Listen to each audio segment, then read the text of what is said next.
أعوذ بالله من الشيطان الرجيم بسم الله الرحمن الرحيم الحمد لله رب العالمين الرحمن الرحيم اللهم صل على محمد وعلى آل محمد كما صليت على إبراهيم وآل إبراهيم إنك حميد مجيد رب اشرح لي صدري ويسر لي أمري واحلل عقدة من لساني يفقهوا قولي رب زدني علما رب يسر ولا تعسر وتمم بالخير أما بعد. Alhamdulillah, we are today in our 13th lesson of the Fiqh series, Fiqh lesson number 13, and according to our syllabus, or what we are following, the book that we are reading, we are on page number 80, and we have now reached the subject, the topic of Sunan, the Sunnahs of Salah, and that's going to be followed by the Aadaab of Salah, and this is of course preceded by the wajibat and fara'id of Salah. So the wajib actions and the fard actions in Salah we've already covered. Alhamdulillah, today we want to inshallah go to the Sunnahs and see what's got to be said here bi'idhnillah tabarak wa ta'ala. As an introduction to today's lesson, because we are going to be seeing a bit of maybe touching upon some issues that are maybe differed upon, or you might be thinking, why is there such a strong difference between so on and so forth. Generally, end of the day, the legal system that we're studying is based on ijtihad, and ijtihad basically means to exert one's efforts, or all of one's efforts, to try and find the correct answer, or to find the accurate information, or to find the haqq, generally, okay, to find the truth. So now we know that we as Muslims are required to follow Allah subhanahu wa ta'ala's commands, His Quran, and we are allowed, or we're supposed to follow the commandments and the way of the Prophet Muhammad sallallahu alaihi wasallam. And so we're supposed to follow the Quran and the Sunnah, and hence we want to follow all of it, because our responsibility is to follow all of the Quran and all of the Sunnah, and not just parts of it. Now, if that job was to be made incumbent upon every single Muslim, that you need to go and extract all of your rulings by yourself from the Quran and Sunnah, then that would be quite tough. And therefore, for us to be able to follow the Quran and Sunnah without having studied it entirely by ourselves, we generally follow a teacher, just like a lot like medicine. If you're not a doctor yourself, then you go to a doctor. It's as simple as that. So generally, because all of these masail, or these legal systems, have been comprised or have been put together by groups of scholars and groups of ulama, there is always bound to be difference of opinions, right? Because we have had groups of scholars saying that this is the correct way, and this is based on our research and our study of the Quran and the Sunnah. We, as far as Allah subhanahu wa ta'ala has enabled us to come to a conclusion too, we believe that this is the accurate information and this is the correct one. And so similarly, if there were to be another group of scholars, they would probably reach a different conclusion. And so what I'm trying to say in a nutshell, or in summary, is that the legal system that you're studying here is a mujtahad fi, okay, is an ijtihad of the Hanafi groups of scholars. And then you have other groups of scholars that have done other studies and come up with different conclusions, and we had different names for them, and we still do. For example, the Shafi'i madhab and Maliki and Hanbali and other madhab that you can name as well, inshallah. Now generally, they've done their own research. Now when I say to you that according to this Hanafi legal system something is such and such, there is no emotion involved, okay? So I am not going to say to you that you must follow this way. What I'm saying to you that this is what it is, according to this legal system, according to the research of these large groups of ulama, and this is the argument that they're presenting to you. If you think and if your heart inclines towards the fact that this is a strong one and you like it, or this is the way that you've been educated to do so, and now you know that it's based on Quran and Sunnah, then tafaddal and follow it. But if you think that I have more information from a different legal system and I would feel more comfortable following it, then go ahead and do so. There's no harshness, and there's no rigidity, and there's no problem with you trying to there's none of that, inshallah tabarak wa ta'ala. And so now we come to the sunnahs. So now generally the fara'id and wajibat largely may be same according to all of scholars, but there might be some sunnahs that some scholars might say this is a sunnah and this is a sunnah mu'akkada and this is a sunnah ghayr mu'akkada, this is an emphasized and this is a non-emphasized sunnah, and therefore there might be those small differences of opinions.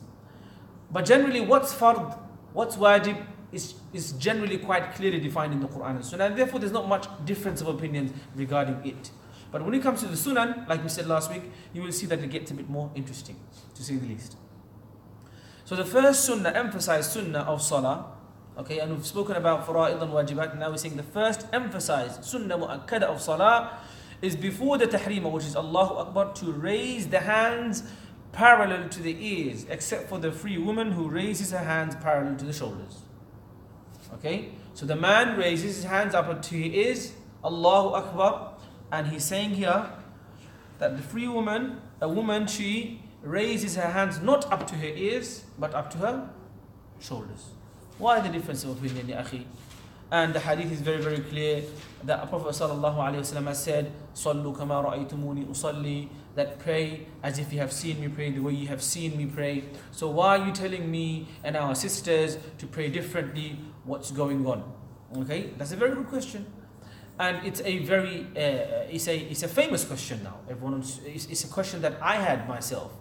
So now, in order to answer that question, it needs a bit of an explanation, right? And that's why the first thing that I wanted to highlight and remind ourselves of today is that these are all mujtahid fi masail. So a group of scholars have said this. Another group of scholars may say something else. As long as they've done their research correctly and properly, okay, in a proper academic way, then that's fine. That's also respectable, and we hope and we respect it and we hold it. Right? But now my job here is, because we are going through this legal system, Hanafi legal system, my job here is to present to you their argument as much as possible. Not always with all of the evidence, because that's not, like I said to you before, that what we are studying here is fiqh and not usulul fiqh. Fiqh basically is what the final argument is, or what the rule actually is. And usulul fiqh is how it came about. What are the adillah, what are the evidences behind each and every single rule. And also there's fiqh al-muqaran, which is comparative fiqh. So to compare between the different opinions and say, this is the strongest and this is the weakest and this is the one that we have agreed from the beginning that what we're doing here is fiqh. So we're understanding what the rules are. Now, even though we've said that we're still going into usul al-fiqh every now and then, and we're still doing some comparison here and there, and that's because it's so relevant sometimes and we just can't avoid it. So for that reason, we need to touch upon it sometimes. Prophet ﷺ has said, pray the way you have seen me pray. Sallu kama ra'aytumuni usalli. Hadith is accurate. There is no problem with that whatsoever. What needs to be acknowledged is that even though the Prophet ﷺ has said that, there are still some differences between the man's salah and the woman's salah agreed by everybody. Okay? There are some differences between a male's salah and a female salah agreed by everybody. For example, we know that a woman can't lead men in salah. This is agreed. Whereas a man can lead women in salah. We know, for example, if the imam makes a mistake in salah, we say subhanallah as men. Sisters, on the other hand, they don't say subhanallah, they don't raise their voices, rather they clap, or they do that sound to indicate to the imam that he's made a mistake. So this is something agreed upon. There is not something strictly to any specific legal system. So now this shows you that there are some differences between the males and female salah agreed by everybody. So now the fact that every single aspect of the males and female salah has to be exactly the same is not true.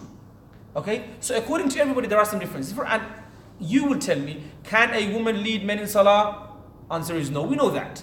Okay? And that's not because, let's talk about, we don't want to talk about equal rights and all of that stuff, because that's a different discussion. And we can talk about that. That's not a problem.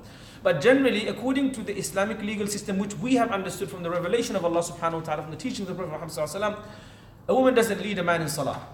Why? Come to me later, inshallah. We'll explain and we'll talk about that. So now, we've accepted that there are some differences between a man and a woman when it comes to salah. Okay? Now, the problem now is, why are you, my friend, Sheikh, Mr. Imam of this masjid, or this teacher of this subject, the author of this book, why are you telling me that the woman needs to raise her hands up onto the shoulders and the man up to the ears? What's your evidence? What's your evidence? Why are you saying that to me when the Prophet ﷺ said to you, Sallu kama ra'aytumuni usalli? Well, the answer to you is generally, and not from me, not from my pocket, according to the Hanafi textbooks and the ulama that have come before. And their argument for that is, there are evidences related to you by Ibn Abi Shayba and Abdul Razak and other people of hadith, books of hadith, which mention that there are narrations that mention that the sahabiyat, the female sahabas, the female Sahabas, prayed somewhat differently, and there are some things they did differently than the men in Salah. Namely, Darda radiallahu anha. And of course, this discussion, Darda, which one, the elder one or the younger one, because the elder, Abu Darda, he used to have 2 wives. And I don't want to get into the too much detail because we want to move on. But then, point being is, there are evidences to show that the Sahabiyat have prayed differently. Khalas? And this is available. Go and revise it yourself if you want to, okay? If you want to revise the Aadaab Sunan, which is a Hanafi evidence-related textbook, which is a 20-volume hadith book for Hanafi legal system. So, any hadith, what's your evidence behind this particular mas'ala? Here you go, that's the hadith. What's your evidence behind this? This is the hadith, so on and so forth. Okay? If you want, then go into Shuruh of Hidayah by Al-Aini or others, and you'll find those kind of works there as well. If you want to find where are these ahadith that you're talking about Sahabiyat praying differently from men, then again you can revise the books of Ibn Abi Shayba and Abu Dawood. There are some narrations in there. From what I remember, there is, namely what I remember accurately, that Ibn Abi Shayba and also Abdul Razak, there are some, and I've got some of these stuff here on that. If you want to find out, inshallah, for more information, we can talk about after the lesson, bi-idhnillah tabaraka wa ta'ala.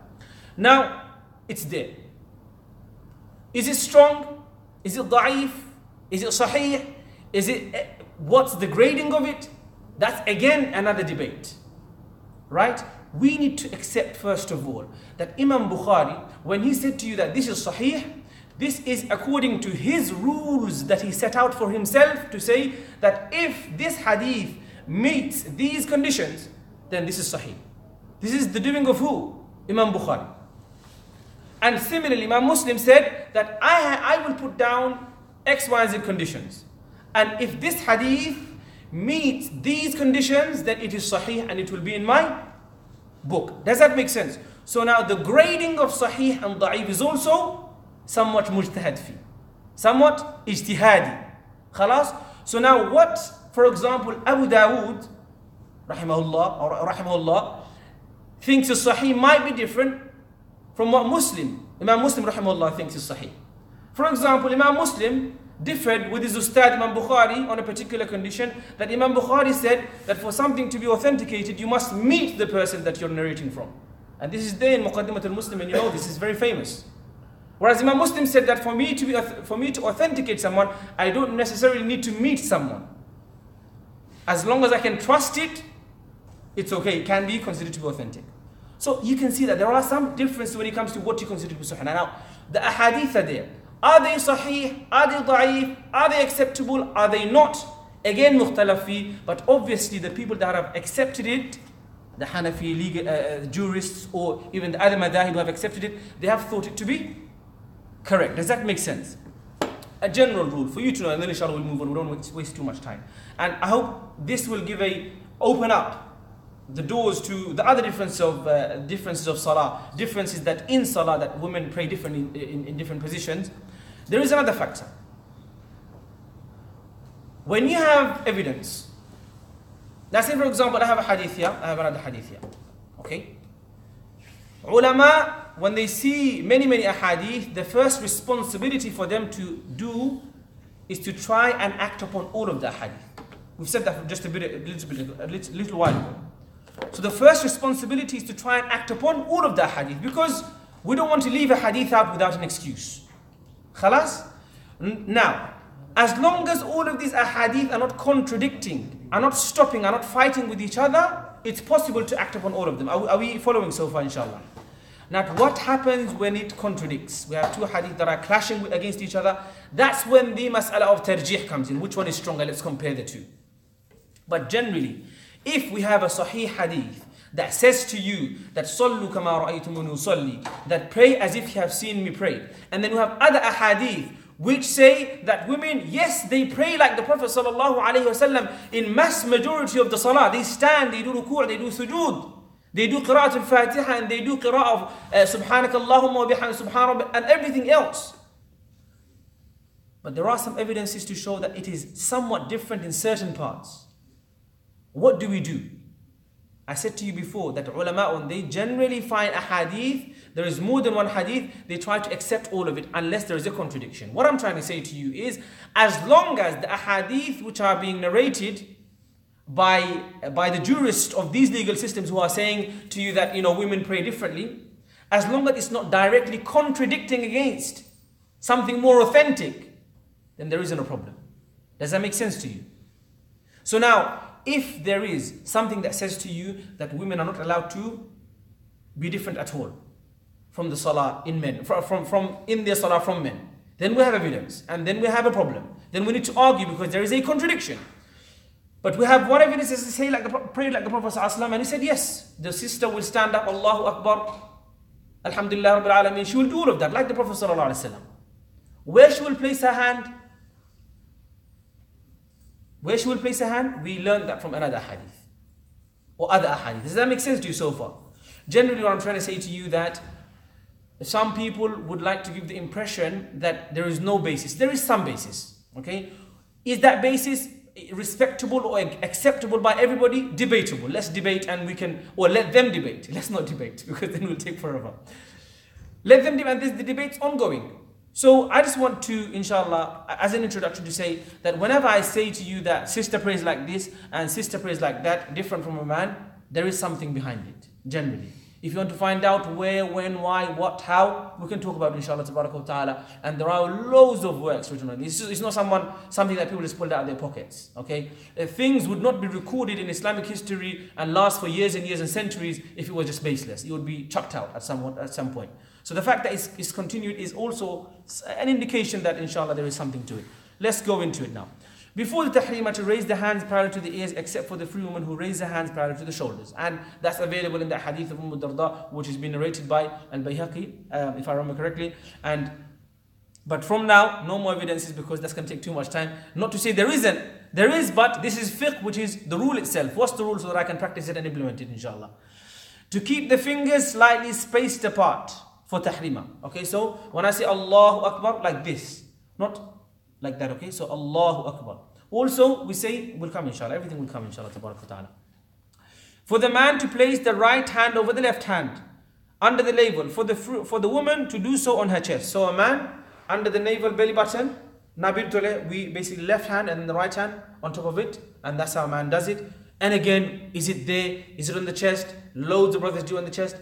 Many hadith, mujtahad fi, mukhtalaf fi, according to this jurist, this is the correct one, this is the sound one. And you will find that even within Saudi Arabia, even within the Hanbali madhab, that there are some people, some ulama, some people that you'll find that they pray like this as well. Khalas? So there isn't a problem. This is again mukhtalaf fi, but generally this is the one that we think, or this particular text thinks to be strong. And the woman on her chest, again because of the difference of opinion that we said before. To pronounce the opening supplication of the prayer, thana. So the sunnahs, first one is Allahu Akbar, okay, to raise your hands up to your ears, to keep your fingers slightly placed apart, to tie your hands under your navel, to pronounce thana, subhanakallahumma wa bihamdika wa tabarak asmuka wa ta'ala jadduka wa la ilaha ghayruk, is a sunnah mu'akkada of salah, which means if you forget to pray it, there is no sajda to sahwa as such, okay? Sajda to sahwa is generally for when you miss a wajib. Does that make sense so far? So your salah will be incomplete in its reward, but will not be incomplete in its actions if you miss subhanakallahumma. Does that make sense? So bullies in Zain, salah inshallah will still be valid. Inshallah, tabarak wa ta'ala. Inshallah. I hope I'm not saying something gravely wrong. To pronounce the ta'awudh, a'udhu billahi minash shaitan, in any first raka'ah, only for the sake of recitation of Quran. To pronounce ta'awudh, which is a'udhu billahi minash shaitan rajim. To pronounce the basmala before Fatiha, which is Bismillahir Rahmanir Rahim, before Surah Al-Fatiha. To say Ameen after the Fatiha, as well as Rabbana lakal hamd after rising from ruku', from bowing. So to say Ameen is also sunnah mu'akkada. A lot of us forget to say Ameen. So even though you might be saying it quietly, you must say Ameen, sunnah mu'akkada. It's an emphasized sunnah, which means if you leave it out intentionally, you could be sinful. Khalas? So make sure you say Ameen, even if it's quietly, obviously loudly or quietly, another debate. But generally if you say it quietly, make sure you say it. If you say it loudly, make sure you say it. Okay, in any case, you should try and say it with sunnah mu'akkada. To say the above, thana, ta'awudh, basmala, Ameen, tahmeed, silently. So here we're saying silently. Obviously difference of opinion is there. Tafaddal if you want to follow that, no problem. For the Imam to say takbirs out loud, Allahu Akbar, Allahu Akbar, Allahu Akbar, he can't say it quietly. To say the takbirs of going into bowing and prostration as well as when rising from prostrations. To say the takbirs of going into bowing, to say Allahu Akbar when you go to ruku', Sami' Allahu liman hamdah. To say these things, these are also, to say them loudly, sunnah mu'akkada. To recite tasbih 3 times in the both bowing and prostration. So for example, Subhana Rabbil Azim, to recite it is sunnah mu'akkada. 3 times at least. Khalas? So you must, to complete your sunnah mu'akkada, make sure you do it at least 3 times. Subhana Rabbil Azim, Subhana Rabbil Azim, Subhana Rabbil Azim, or Subhana Rabbil A'la 3 times. To recite Surah Fatiha in the last 2 rak'ahs, to recite Surah Fatiha in the last 2 rak'ahs of a 4 rak'ah prayer and in the 3rd rak'ah of Maghrib.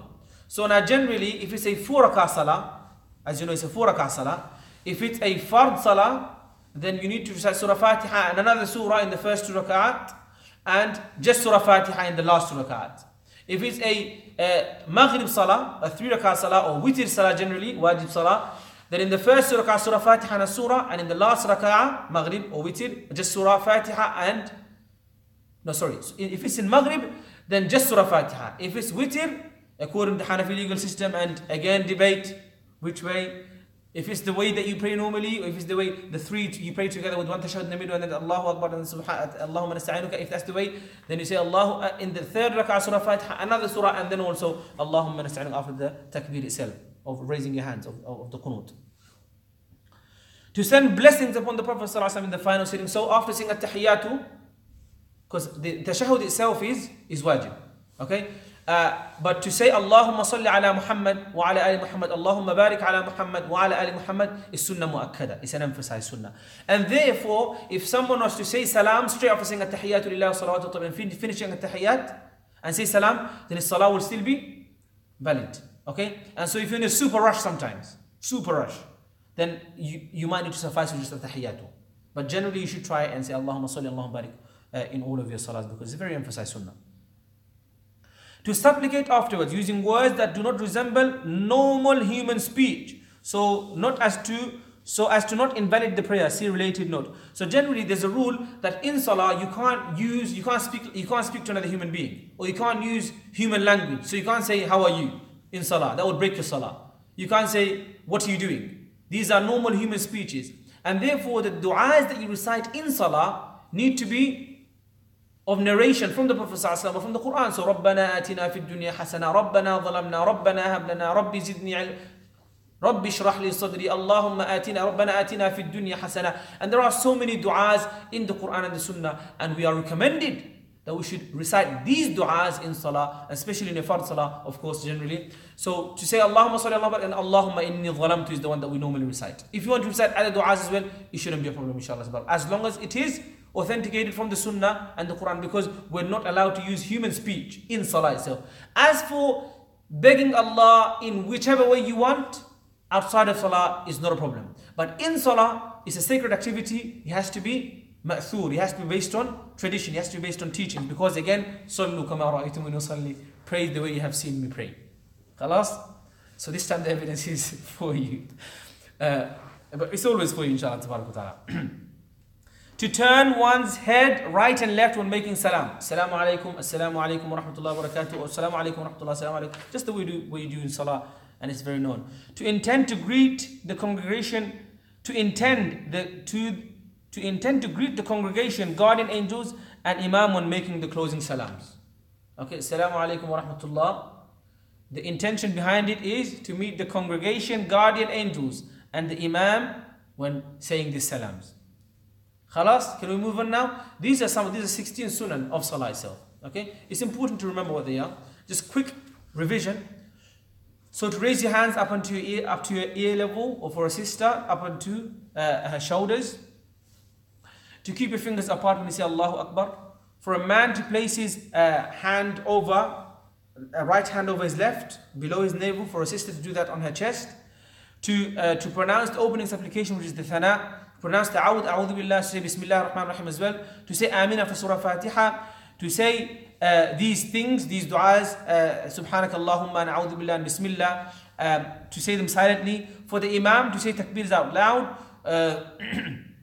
to say the takbirs of going to ruku' and sujood, to recite the tasbih 3 times, not just once, to recite Surah Fatiha in the last 2 rakats at least once, to recite Surah Fatiha in the last 2 rakat as well, to send blessings upon the Prophet sallallahu alaihi wasallam, Allahumma salli wa barik, to supplicate afterwards, Allahumma inni dhalamtu, to turn one's head to right and left when saying assalamu alaikum wa rahmatullah, and to intend. Etiquette, adab of the prayer.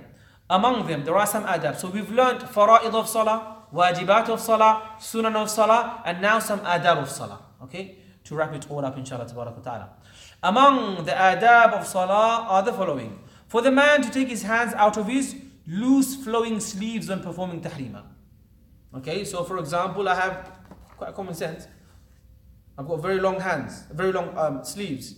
So to try and take your hands out in salah when you say Allahu Akbar. Okay, because again, this is a showing of more humility generally. But generally, this is a adab. Adab means things that show respect, right? Show manners, show reverence towards Allah subhanahu wa ta'ala and whichever or whoever you may be respecting at that particular moment. So towards your parents is a different type of adab that we're covering in our khutab. And towards your teachers is a different type of adab. But generally, this is the adab of salah, for the man take his hands out of his loose flowing sleeves. To direct one's glance towards the place of prostration when standing, the top of one's feet while bowing, the tip of one's nose while prostrating, the lap while sitting, and each shoulder when making the closing salams. So your eyes, where do they go? This is a part of the adab of salah. Okay? So when you're standing, you should be looking at the place of your prostration. And you can see the humility in that, to look down and to look at your place of prostration. These are adab which are of course based on teachings. To look at your feet while you're bowing. So when you go to ruku', to look at your feet and not to look around. Your nose while you're in sujood and your lap while you're in tashahhud. To try one's best to refrain from coughing and to keep one's mouth closed when yawning. Khalas? This is very, very important. The last point about to try and make as minimal sound as possible in salah. A lot of us in salah, we think coughing is okay, so we do all sorts. And I'm included in that. Sometimes I forget. We say like making excessive sound. There's no need. A cough is a cough. It has to come out. But making unnecessary sounds, unnecessary coughs, when it's not actually coming out by itself, this is not good. Because end of the day, you're in salah, you're in front of Allah subhanahu wa ta'ala, the King of all kings, the Lord of everything, the Creator of everything, and therefore humility and respect and adab is very much, it should be there. Okay? And to make sure your eyes are in those correct positions. Sometimes we close our eyes in salah out of khushu' and khudu'. There shouldn't be a problem. But according to the adab, it's better for you to look down in salah. And if you were to understand it logically or in a human sense, it is more respectful for you to stand in front of your parents with your eyes looking down than your eyes closed. That shows more manners. If you're standing in front of your parents like that with your eyes closed. Is there a difference between doing that and looking down in front of your parents? Is there a difference? There is a difference. The one when you're looking down shows more respect and humility. And same thing when you go in front of a judge or a police officer or court. Khalas? So our adab, we express it in our human ways to the majestic Allah subhanahu wa ta'ala in hope and prayer that Allah subhanahu wa ta'ala accepts. Khalas? Any questions? Any questions? When you're making dua in sujood, in let's say nafil salah and sunnah, can you make it in any language? Or does it still have to be in Arabic?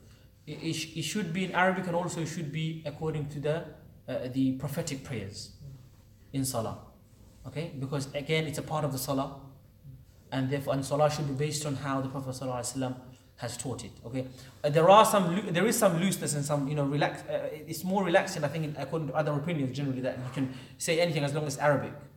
So Rabbi atini, sayyaratan jayyida jamila, or generally to speak in Arabic language. But you should, all of your supplications in salah should be according to Prophet. And to be honest, it's our lack of knowledge of the prophetic traditions that make us want to recite du'as in our own way. Because if you study all of the du'as that are narrated from the Prophet ﷺ, I'm telling you, you couldn't think of better du'as. There are du'as that cover everything. Like everything. There might not be specific names for like, give me a computer, give me a MacBook. No. But generally, all of your requirements in life, you will see that they cover it. And there are so many du'as. And as Muslims, we try and cover and study as much as possible. And so, when we were in Maktab, when we were small, teachers, they taught us like, Bismillah, Bismillah ala baratillah, Allahumma sikum tahya, ghufranak, and so on and so forth. But then we stopped. But we should carry on because there are so many du'as. And there are specific, du'a booklets you should buy or you should download as PDFs and learn the du'as. Because honestly, some of these du'as are absolutely beautiful. And how you call upon Allah subhanahu wa ta'ala has an effect on what kind of response you get. If you can call Allah subhanahu wa ta'ala in a way that Allah likes it, then inshallah Allah will accept it. The possibility of the acceptance is more, inshallah tabarak wa ta'ala. So we learn from the best of all teachers, from the Prophet sallallahu alaihi wasallam, how to make dua. And therefore in salah, we should try to keep those du'as from that sunnah, inshallah tabarak wa ta'ala. Any other questions? Ji. Khoka, please. Ji. Ji. Mandila. أعوذ بالله من الشيطان الرجيم بسم الله الرحمن الرحيم إني وجهت وجهي للذي فطر السماوات والأرض حنيفا وما أنا من المشركين سبحانك اللهم وبحمدك تبارك اسمك وتعالى جدك ولا إله بسم الله الرحمن الرحيم الحمد لله رب العالمين شكرا كده معه Okay, إني وجهت زكاة فرسوين সাধারণত إني وجهت নমাজের ভিতরে আমরা পড়ি না إني وجهت আপনাদের আয়া হিসাবে سورة الأنعام تكاني فرون زين إني وجهت وجهي للذي فطر السماوات والأرض حنيفا وما أنا من المشركين وحاجه قومه ইকটা যদি আপনি কোরআন হিসাবে পড়েন তো এটা ঠিক আছে বাট দোয়া হিসাবে আমরা নামাজের বিগিনিং এ যেটা আমরা শিখানি হইছে মানে মুহাম্মদুর রাসূলুল্লাহ সাল্লাল্লাহু আলাইহি ওয়াসাল্লাম শিক্ষা অনুযায়ী যেন আমরা ফার্স্ট জিনিস যেটা পড়ি আল্লাহু আকবার হইয়া সুবহানাকাল্লাহুম্মা আপনি যদি ইন্নী ওয়াজহাতু ওটা আপনি জিকির না আর কিছু জিকির ওটা আমি প্রথম হইরকম জি আমি ইয়ার নাম হইয়া নাম না সাবর বলে নিয়ম যেহেতু একটা দোয়া যখন নামাজের ভিতরে পড়ার দরকার নাই তো আগে ফলো বইয়া ওই নিয়ম যেহেতু আমি কই ইন্নী ওয়াজহাতু যেটা আছে সাধারণত আপনি যদি সাইন মুসাল্লাত উবাইয়া প্রথমে ইন্নী ওয়াজহাতু পড়তা কারণ ইন্নী ওয়াজহাতুর মিনিং হইল কি যে আপনি নিয়ত ঠিক করবেন যেন আমি আমার কমপ্লিট ইবাদত শুধুমাত্র আল্লাহর লাগি করে রাখার লাগি নাই সো আপনার নিয়ত যদি খালিস করতেছেন কারণ আপনার কাছে কমান্ড আইছে যে ওয়ামা উমিরু ইল্লা লিয়াবুদুল্লাহ মুখলিসিনা লাহুদ্দিন যে আমরা কাছে কমান্ড আইছে না এক্সেপ্ট দ্যাট আমরা আল্লাহ সুবহানাহু ওয়া তাআলা মুখলিস এবং কমপ্লিটলি সিনসিয়ারলি আল্লাহর কাছে খালি আল্লাহর লাগি আমরা নামাজটা পড়তাম একটারে কিন্তু আমি মৌখিকভাবে যদি হইয়া আমরা এই টার্গেটটা ফুলফিল বেশি হয় যেন আমি ইন্নী ওয়াজহাতু পড়লে আমার মন ঠিক হয় আমার মনের ভিতরে যেন আমি আল্লাহর সাথে আল্লাহর সামনে খাড়া হইছি যেন একটু মানে রিয়েলিস্টিক হয় আর একটু মানে বাস্তবায়িত আর স্ট্রঙ্গার হয় তো এই সময় ইন্নী ওয়াজহাতু পড়া নো প্রবলেম আপনি পড়লে কোনো অসুবিধা নেই আপনি ইন্নী ওয়াজহাতু পড়তা কিন্তু প্রত্যেক নামাজের আগে ইন্নী ওয়াজহাতু পড়তে হইব নি সুন্নাত নি সুন্নাহ মুআক্কাদা নি ওয়াজিব নি ফরদ নি জি না মানে এটা আপনি as part of সালাহ নাই আপনি না পড়লে আপনার সালাহ সুন্নাহ মুআক্কাদা সবগুলা ফরাইদ ওয়াজিবাত সবগুলা আদাব কমপ্লিট হইব ইনশাআল্লাহ আশা করি ক্লিয়ার হইছে সাধারণত আমরা নামাজ শুরু করি আমি নিজেও সামটাইমস ফর এক্সাম্পল আমি নিজে দলিল নাই বাট আমি নিজে চেষ্টা করি যেটা আমি মনে করি করলে কোনো বাধা নাই ইনশাআল্লাহ তাবারাক ওয়া তাআলা ইলমুন যে ইলমুর উপর ভিত্তি করিয়া যেন আমি মুসাল্লাত খাড়াইয়া ইন্নী ওয়াজহাতু ওয়াজহি আল্লাযী ফাতারাস সামাওয়াতি ওয়াল আরদা হানিফা মানে বুঝিয়া হুনে ওদিন কই যেন আমি আল্লাহর সাথে আল্লাহর সামনে খাড়া হইছি আল্লাহর ইবাদতির লাগি আমার নিয়তরে ঠিক করার লাগি এগেন নিয়ত আন-নিয়াতু মাহাল্লুহাল কলব নিয়তের কলবের ভিতর থাকে কিন্তু অনেক সময় আপনার মনের ভিতরে যে একটা আছে একটা প্রকাশ্যে উচ্চারণ করলে আরো ক্লিয়ার হয় ফর এক্সাম্পল একজন মানুষ খুব হাই হুদেশের মাঝে আছে দেখা যায় অনেক সময় যেন আপনি নিজেরও কবা ইউর ওকে তুমি ঠিক আছো কুচ্ছু হইতে না ঠিক আছে ডরাইও না ঠিক আছে কুচ্ছু হইতে না তোমার নিজের লোক মাঝে যেন আশিক তুমি ডরাইও না ঠিক আছে কুচ্ছু হইতো না যেন আপনি ভিতরে জানা আছে কুচ্ছু ঠিক আছে সকলটা ইংলিশ ভাষা আরো ক্লিয়ার বেশি I think like your okay I am fine it's okay I am fine it's gonna be alright You know that inside. আপনার ভিতরে জানা আছে আপনি is going to be okay, but আপনি প্রকাশ্য কইলে আপনার মনটারে সান্ত্বনা দেওয়ার লাগি মনরে জায়গা টানা লাগি আর একটু রিয়েলিস্টিক আর বেশি প্র্যাকটিক্যাল হয় যার কারণে আপনি যদি মনে করেন আপনার মনরে আপনার কলবের জায়গা লইবার লাগি অথবা আপনার নিয়ত আরো ক্লিয়ার করার লাগি একটা ফরতে আপনার সাহায্য করে দেন আপনি ইন্নী ওয়াজহাতু পড়বা অথবা নাওয়াইতু আন উসাল্লি ওদিন সাইন ফরতা মানে উইদাউট থিংকিং আপনি কইতে পারেন আপনি মনে করতে না যে এটা ফরতে হইব বাট আপনি এটা কইলে যদি আপনার সাহায্য হয় আপনার নিয়তরে ঠিক করতে গিয়ে সাহায্য হইতে এটা মাঝে ফোড়া মাঝে কোনো বাধা হইতো না কোনো অসুবিধা হইতো না কোনো বিদাত হইতো না as long as আপনার একটা নিয়তরে কারেকশন করার লাগে আপনি করবেন। এখন আমি প্রথমে তো আউযু বিল্লাহ থেকে শুরু করলাম, এটা কি রকম? সাধারণত আমরা আউযু বিল্লাহ নামাজের বিগিনিং হই না, আমরা সুবহানাকা আল্লাহুম্মা কই, তারপরে আউযু বিল্লাহ, তারপরে বিসমিল্লাহ, তারপরে আলহামদুলিল্লাহি রাব্বিল আলামিন, তারপরে সূরা পড়ি। আগে তো এরকম পড়তাম, ওদের হয়ে গেছে জি। তো আপনি কারণ লগে আমি কই আমরা ঠিক আছে মোল্লা সাহেব আপনি এবার একটু ক্লিয়ারেন্স লাগে যে কেবা, বাট সাধারণত আমরা তো নিজর ভিতরে কিছু হইয়ান না। ওই যে ফর এক্সাম্পল একটা টেক্সট আপনি ফোর্স হইন, এটা টেক্সট কমপক্ষে 3-4 বছর থেকে এটা চলে, এর আগে এটা মানে ফড়িয়া এরা মানুষ শিখাই এর একটা কিন্তু টেক্সট এটা তাই তান পকেট থেকে লেখছইন না, তাইও কিন্তু তার উস্তাদ হল কাছে শিক্ষা যে একটা টেক্সট হল আরো বড় বড় ওলামা হলে মানে সাহাবা হলের পক্ষ থেকে অথবা কোরআন এবং সুন্নাহর উপরে ভিত্তি করিয়া আপনি দেখছইনি যে সব সময় আপনি আজকে গিয়ে একটা লর বুক পিক আপ করুক, যে একটা legal law of for example criminology for example, যেন আপনি গিয়া একটা ক্রিমিনাল লর মাঝে একটা কিতাবের মাঝে আপনি পিক আপ করেন, দেখবা যেন সব লর সাথে কিন্তু দলিল দ্বারা মেনশন করতো না, যেন লো পাস হয়েছে ওলা, লো পাস হয়েছে ওলা, লো পাস হয়েছে ওলা, লো পাস হয়েছে ওলা, কারণ সবটার সাথে তারা খোয়া লাগে যেন আমরা অমুক ইংরেজিত ডিবেট করিয়া 3 মাস ডিবেট করিয়া আমরা পার্লামেন্টও অমুক হাজির অবস্থায় আমরা একটা পাস করছি, এখন ওলা পাস হয়েছে, আপনার সবটা কিন্তু কভার করা হইতো না, কারণ ডিফারেন্ট স্টাইলের কিতাব হল আছে, কিছু কিতাব হল খালি লো কিতাব আমার জানাকা, আরো কিতাব হল আছে লো খিলা আইসে ওটা আমার জানাকা,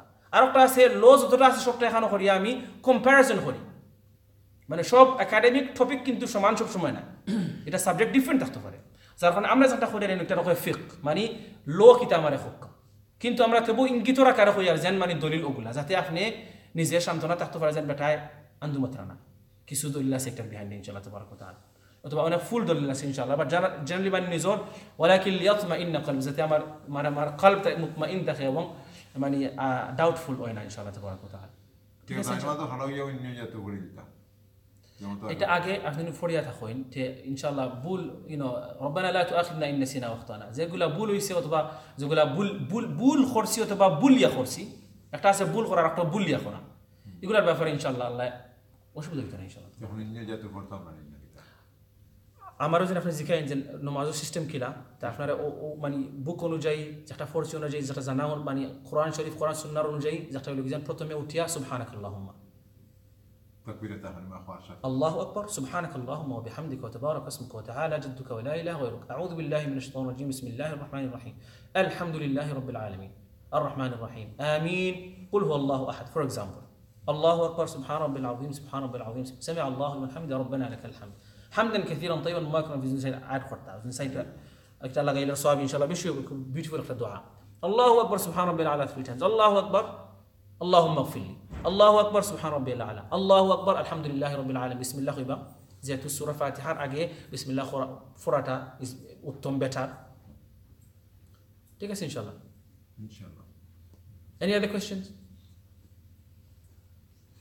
خير ইনশাআল্লাহ I think this is the first time you've said আপনার মনে প্রথমবার হইছেন আশা করি মানে কিছু strange লাগছে না মানে out of the world মানে Inshallah, I hope you don't think that this guy is talking nonsense, inshallah. Because obviously, some of these topics are quite sensitive, and it's very important to try and be as sensitive as possible to try and explain them.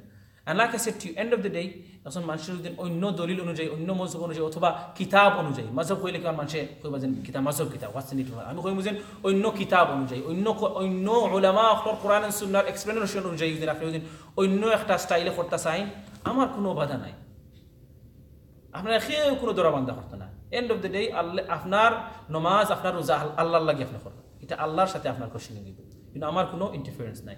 বা সাধারণত যেটা কোরআন সুন্নাহ অনুযায়ী আমরা গেছে বুঝায় OLA করা উচিত ওটা আমরা ফরিয়ার এবং ফরাইয়ার ইনশাআল্লাহ তাবারাক ওয়া তাআলা। ওকে, জাযাকুমুল্লাহু খাইরান। সুবহানাকাল্লাহুম্মা আশহাদু আল্লা ইলাহা ইল্লা আনতা আস্তাগফিরুকা ওয়া আতুবু ইলাইক। আসসালামু আলাইকুম। السلام عليكم. ওয়া আলাইকুম আসসালাম।